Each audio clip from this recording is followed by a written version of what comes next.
All right. And then, all right. So what I'm going to do is briefly go over some of the stuff that came up. So the assessment department heard our frustrations from our first round of diagnostics, where especially for e-learning, even with the best attempts that you had made to communicate to parents, like, don't help your kids, make sure they log off when I tell them to log off, make sure they don't get back on until tomorrow. We still had the children who, for whatever reason, were super ambitious and decided, I'm going to just whiz through this entire iReady diagnostic in one sitting, or my abuela is super helpful, so I'm going to receive all the help my abuela can offer me in this setting, and I'm going to be a rock star at the beginning of the year. All noble feats on the departs of our children. However, we all know that we got sometimes some eyebrow raising data, like kindergartners who are fourth grade level, which I'm super excited about. I'm sure the fourth grade teachers are be really excited because they'll be at eighth grade level by the time they get to fourth grade. But I mean, obviously there were some issues there. So part of the suggestions that came from the assessment department was, instead of doing what we've normally done for releasing a diagnostic, which is I just create an entire grade level report group, and I throw all of the kids that are in your grade level into that report group as one whole chunk of kids. Then when the diagnostic opens, I go in and, hey, I assign the diagnostic to the entire grade level. What they're suggesting this time for e-learning teachers is to consider making report groups for your classes based on the size of the group you can proctor. So for kindergarten, you can have no more than 6 kids in a group. So Toby could consider going in and making report groups for her. How many kids do you have, Toby? 24. Okay, for her 24 kids, she would have 8 report groups. And she would name the report groups SHWEC, ELA, Group 1, SHWEC, ELA, Group 2, SHWEC, ELA, group, and so forth and so on. And she would assign the kids that she would want to go into that group based on how she wants to test them. So you maybe want to consider kids who are going to receive maybe oral presentation for an accommodation. Put those kids all in the same report group. Or maybe you have certain kids who take longer to test, even though it's supposed to be 45 minutes at a time, but maybe you have some kids who need more support getting started, or or it's the groups you've already been using to do your rotations throughout the week. That, however you're going to be monitoring and managing, you're going to assign those report groups. And it has to match the number of kids can be in the group. And I'm going to show you guys all how to do this. And then you can just duplicate that same report group, and you would rename the group then for math. So then it would be SHWEC's math group 1, SHWEC's math group 2, and so forth and so on. So that way, when I go to assign the diagnostic, all of the brick and mortar kids can be in one group, but then all of the ELA or the e-learning kids are going to be in their own small subgroups that you've already differentiated out. So when I go to assign it, the assessment will be assigned. Then you, as the e-learning teacher, are going to go in and hit hide assessment right away. So like, I'll send you guys an email or a text and say hide assessment right now. Does that make sense? I'm going to do this Friday afternoon before we leave. That way that the assessment is hidden all through Thanksgiving break. Nobody can access it. And then Monday morning, if you decide you're going to do your first diagnostic on the 30th, the brave soul that you are, you certainly may, but it's up to you. If you decide you're going to do your group 1 on Monday, the 30th, you're going to go into just that report group that you're going to test, and you're going to hit unhide assessment for just that group. You're going to give the diagnostic for their 45-minute session. You're going to tell all the kids log off, and you're going to maybe have to monitor on another screen to make sure all the kids have stopped and logged off. When everybody's off, then you can go back in and hide the assessment again for that group until you go back in to do the second day of assessment. And then you would unhide assessment again for day 2, let them finish the assessment, hide assessment, and then you can move on to group 2 and group 3 and group 4 in that manner. Carrie Nunn looks like her head's exploding. Isn't this what we did before? How is it No, different? I'm fine. Yeah, What it sounds happened? like the same thing. It in some ways, I think Velez and Combs, you guys have groups already set up, I see. So you guys must have done it and done that already. But normally what I've done in the past when we weren't e-learning for sure was we just had a grade 3 group, period. Okay. Because I didn't go in and start every single class. I just threw all 3rd graders into a report group. And the Friday before you guys had to start, I would go in and hit, assigned assessment. And then Monday morning when everybody came in, they could start the assessment. And then at the end of your week, I would hit stop assessment and I would go and start the next group's assessment. Well, because the e-learning, what happens is if I just open it up, it's hard for you to manage it on your end with the kids at home. The brick and mortar teachers have more control because if I just don't give you a laptop, you can't take it, right? I mean, Right. they physically can't do the assessment. But at home, when they're on and maybe their parents aren't really sure what to have them do for the day, what are parents saying? Oh, just go ahead and get on iReady, for example. And then before you know it, the kid has done the entire diagnostic. And then we're like, well, nobody Zoom proctored them. I don't know if mom did it. I don't know if grandma did it. I don't know if their big brother did it. So I'm gonna show you quickly how to do, is there anybody who doesn't know what I'm talking about? Like you can raise your hand and. I feel like we did turn it off last time though. Like as I remember having to turn it on and off each day. You did, but what ended up happening is some people were doing it in homeroom and then somebody else maybe did it in their ELA roster. So it would block if they went to like a departmentalized teacher, it would block so the kid couldn't get on. So then you have to go and hunt and peck for where did we hide it to unhide it for everybody. It didn't happen very often at our school. I'm not sure why we got so lucky, but there were some nightmare stories out there where other schools, I think it only happened in Hannah Griff's class and maybe one other class where she accidentally hit it in ELA instead of homeroom. And so when we were trying to go and unhide it for her, we weren't looking in ELA, we were looking in homeroom and she had hidden it in ELA, for example. So that's why they're saying to hide these assessments, they want it to be in report groups, not in the class rosters. Okay. Okay. So I'm gonna just show this really quick and Now, then ask, go ahead. For example, I have a group of students last time that tested with Miss Nunez. Uh-huh. So like I would put her group in one group and then whatever day she's going to do that, I would just still do the same thing and unhide it. Yeah, and what we can do is I'll show you. So when you go in, can everybody see my monitor, by the way? Mm-hmm. Okay. When you're gonna go in, you're gonna go to management. And the first thing they want you to do is to check your rosters. So you could make sure, and I don't have anybody rostered to me. The reason is make sure that any kids, so Alex, this is gonna be especially important for you on Monday, is make sure the kids are on the roster that are in your class. If there's anybody who's missing or something, you're gonna have to let me know. Or we're gonna have to add or change kids if your rosters are incorrect. We don't have management on our screens, just so you know. You don't have management at all? No, it says rosters, assess and teach, reports, and help. Huh, on their spreadsheet they gave us, they said you guys have that. So Velez, how did you create your report groups then? Ugh, we did it so long ago, I can't remember. But my report groups are still there. Oh, I know. So I know. yeah. You click rosters and then there's a little drop down that says add report group, I guess. So Okay, so yours is yeah, rosters. that was it. Yeah. Okay, so in mine it's manage rosters. So I'm gonna go and I'm gonna click manage report groups. And then I have to select a school. You won't have to do that, I don't think. Ours says, I think, edit student enrollment. I think yes. That's what it's called. Yeah. So when you're in here, you'll notice how Velez and Combs have already created some groups of their own. What I'm going to do is I'm going to create and add a report group here. And I'm going to create a new one.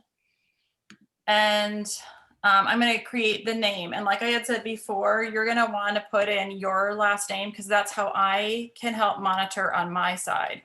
So if everybody could use the same naming language, which I'll put in I'm gonna have a follow-up email for you guys after this. But if you could use the same coding throughout, it'll just make it easier on my end in case I ever need to assist you. Is there anybody who's okay with me putting one in for them? You can do Yeah. mine. Oh, you never mind. Mine's done. You Yep. can do mine, Who is that? Rusin.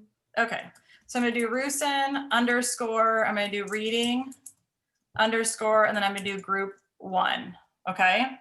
Okay. And then I have to select what subject I want this to go with, and it's gonna be reading, and she teaches 3rd grade. I don't know if you have all of those options, but you wanna make sure all of it lines up. You're gonna hit save and continue.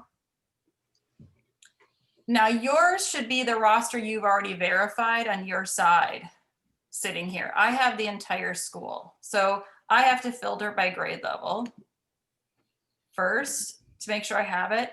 And then Alex, what are some kids that you'd want to be in this first group? My question is, how many are you allowed to have in 3rd? Because I tested last time in 4th, and so I don't know the number for 3rd. I think it's 9. Okay. And is 4th and 5th 12? 4th and 5th is 12. So K1 and 2 is, or sorry, K is 6. 1st, 2nd, and 3rd is 9. And 4th and 5th is 12. Okay. So if you could just give me a couple of kids' names, Alex. Yeah. So Alan, or you need their first and last name? Alan Garcia. Duh, sorry. Okay, so I click his name. All I do is hit the blue arrow to put him in there. Who's another kid? I'm trying to think of the group. You can do Jarianis. It's Jari. Yeah. Do you want all of them or just stop there? Give me a couple. Yeah, just give me a couple more. Okay, Michael. Natalia.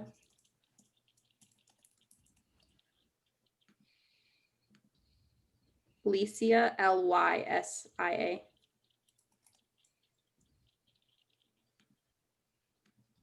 Caden, Kadyn.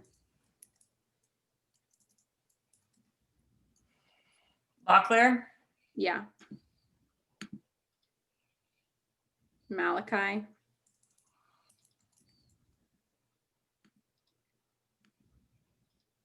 Christian. Melina, Yes. And Adoniah. Adoniyaah. Yeah, I think that's okay. So you'll see at the top, it tells you how many kids you're putting in that group. You're gonna double check it to make it sure that it's the way that you want it. Make sure that it's the right title, all that kind of stuff. And then you're gonna hit save and continue. I need to assign teachers for this. So for this group, I have to assign Alex. Would there be anybody else that you would have testing this group, Alex? No, not that group. Okay. I don't know if you guys can add teachers on your side or not, but this might be an option like when somebody's asking if I was going to have Nunez or something do a small group. That might be a possibility where I could add Nunez, let's say, to that small group as a teacher as well, so she could hide and unhide the assessment when she's testing the kids. So then I'm going to hit save and close. And then her report group should be sitting there. Okay. So now when you see your report groups written out the way you want it, and I'm going to show you how you can duplicate that same group for math. Okay. So if I go to add report group again, I'm going to duplicate an existing group.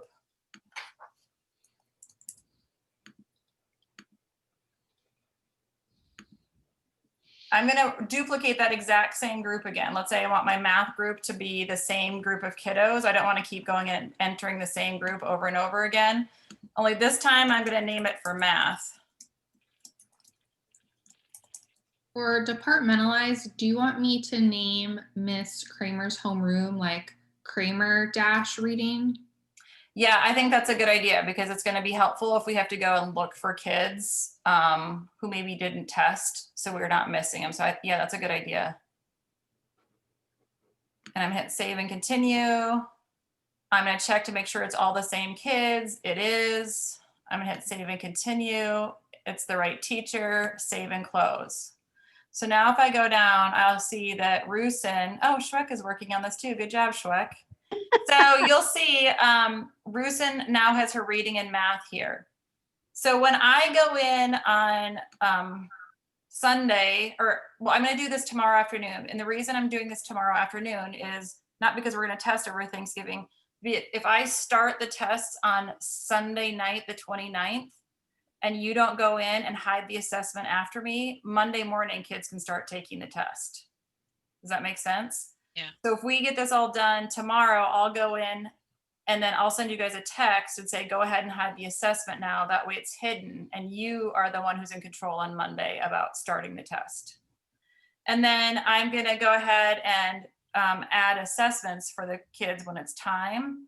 Your settings over here are the ones where you can go ahead and hide and unhide in that group then. So instead of being your whole class, you would just be hiding for a certain set of kids or unhiding for a certain set of kids. Okay. So that's basically what we're having you do. I know it's more work on your part, and I really considered about whether I was going to have you do it or not. I think that once you get started, it shouldn't take too long, especially since you have the duplicate feature. My biggest concern that I have is just managing it so that you guys aren't flustered and frustrated with the kids who are taking the diagnostic that aren't supposed to be. And then you're dealing with texting the parents.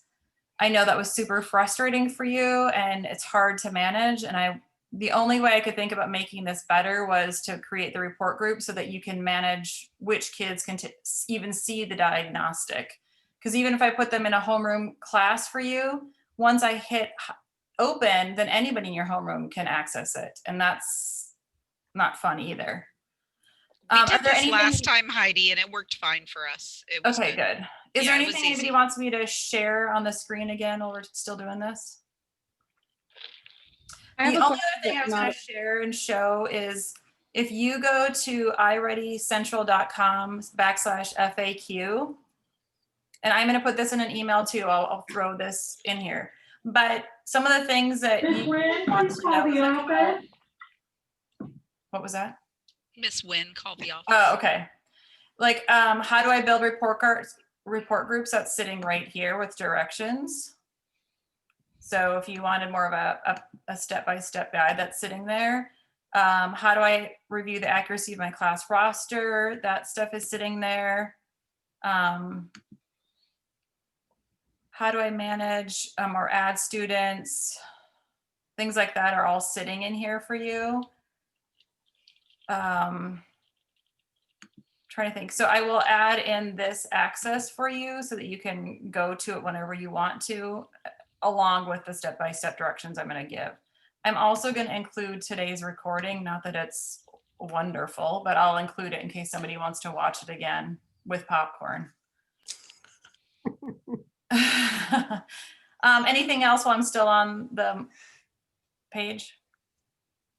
I have a question, but not about that page. Okay. Just to confirm, you want me to change the names of my groups If according to those your are going to be convention? if those are going to be your testing groups, and they're no larger than 12, then that's fine. If Okay. you want to keep the groups that you already have because they're your instructional groups, Jordy, that's fine. You can just create another set of groups that will be for the purpose of testing Okay. that would have that coding. When I just need to have the names written out the way I said, because then I know those are the ones I'm going to assign the diagnostic assessment to. Yeah, it wouldn't make any sense for me to actually create a whole new set just for the testing, because then I would have two groups in iReady with that permission setting of having the testing on or off. And that could create some conflicts, some big Yeah. headaches. So Yep. I'll just change the name and I'll double check the rosters to make sure that they're up to date. Okay, perfect. That should do it. Any other questions, Alex?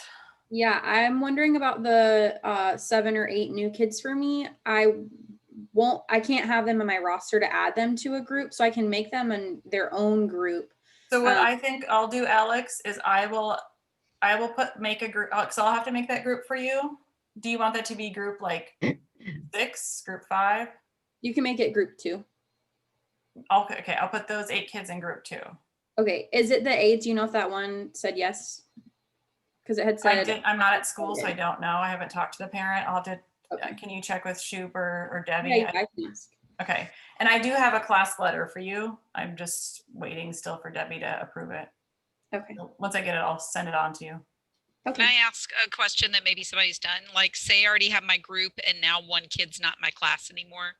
Can I don't see where to remove a kid from that group. Do I have to remake the group? No, so let me show you. I'll get back in here again. Like I found edit group edit student enrollment. Okay. Well, I it's think I found it. Thank you. I just good? do the Okay. opposite of what you did. I click it and put them back in the big Yes, group. you hit the left arrow and you get rid of them. That makes sense. Yep. Thank you. That's a good question. And then the other thing that they had recommended is you also create another group that would say Rusin _ makeup or Rusin _ math _ makeup and one for reading. So that let's say you start testing and the day that you're supposed to be giving the diagnostic, Jordy Combs does not show up and it was Jordy's day to test. Well, I'm going to take Jordy out of that reporting group and I'm going to put him in my makeup reporting group now. And I can do that right away before that way you have a makeup group that's sitting there ready to go.